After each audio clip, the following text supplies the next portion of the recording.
veíamos en esta semana tenía que ver con las migajas para los perros. Y conforme al Evangelio de Marcos, en el capítulo 7, los versículos del 24 al 30, relata la historia de una señora de origen gentil que necesitaba un milagro poderosamente para su hija, que era atormentada por un demonio.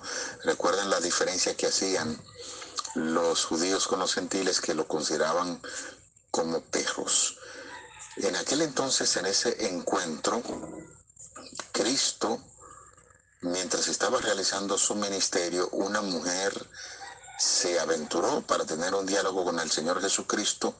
Por eso decíamos en esta semana, conforme a las declaraciones del autor de la guía de estudio, que fue una de las discusiones donde Cristo perdió, porque aquella mujer, independientemente de su nacionalidad, empezó a dialogar con Cristo y le presentó sus necesidades que tenía, en este caso su hija atormentada por un demonio, y en esa discusión, en ese diálogo, Jesús la miró y se dio cuenta que era una mujer de Tiro y Sidón, era una mujer no judía, y entonces le dijo: mira, mujer, no está bien que la comida de los hijos sean echada a los perrillos. Y de ahí la mujer entendió perfectamente el mensaje de Cristo, su actitud, su forma de conversar con ella. No la trató de manera brusca, pero sí enfatizó en eso para dar una lección a los discípulos que se empeñaban en cosas como esta.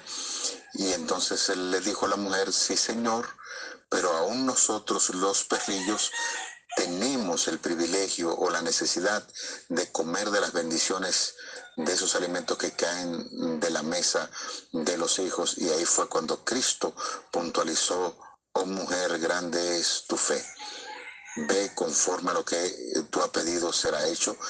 Y la niña fue liberada de los demonios. De ahí estamos hablando, la fe de aquella mujer que, siendo una mujer gentil, habló con Cristo, reclamó sus bendiciones, y Cristo, mirando el corazón sincero de esta mujer, pues se entregó para dar esa bendición a aquella mujer.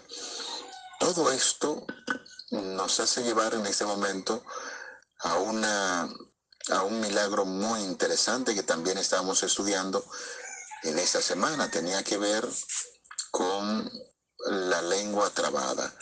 Y veíamos el caso específico de un milagro importante que Jesús hace, de una curación que se registra en el Evangelio de Marcos capítulo 7, versículos 31 al 37.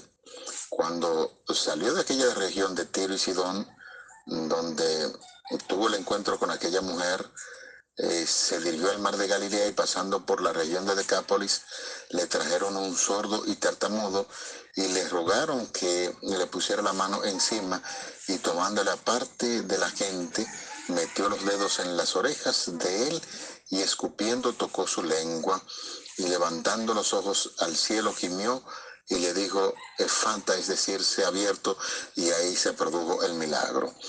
Explicábamos en ese acto tan interesante que parece un tanto extraño.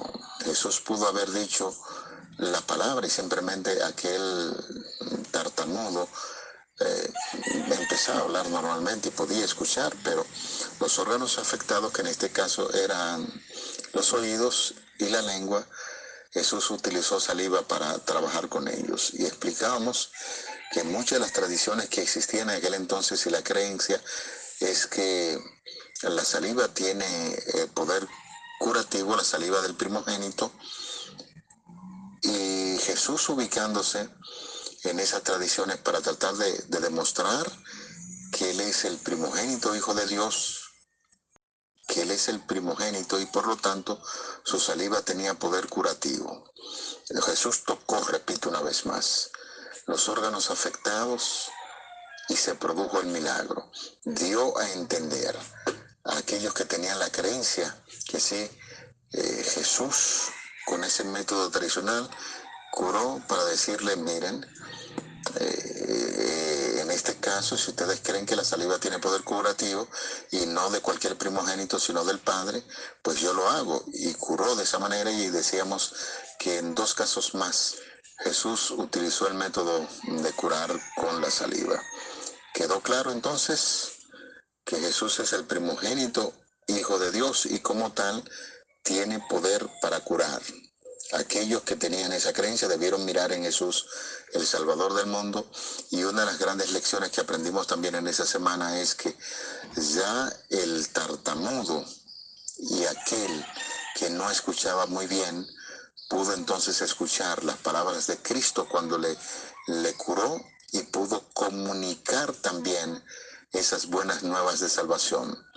Tocó sus oídos, le sanó, y ya Cristo le dice: mira, no comuniques eso que ha sucedido. Ya escuchó la voz de Dios y pudo, en ese sentido, ya que podía comunicarse con toda fluidez, aunque recibió la orden de no hacerlo, cómo callar las grandes bendiciones que Dios hace en la vida de los seres humanos. De inmediato fue curado. Sus oídos estaban ya atentos para escuchar esas palabras maravillosas de Cristo que pronuncian bendición y salvación, y empezó a comunicar esas grandes verdades. Fue lo que vimos sencillamente en esa semana en torno a lo que tenía que ver con la lengua trabada.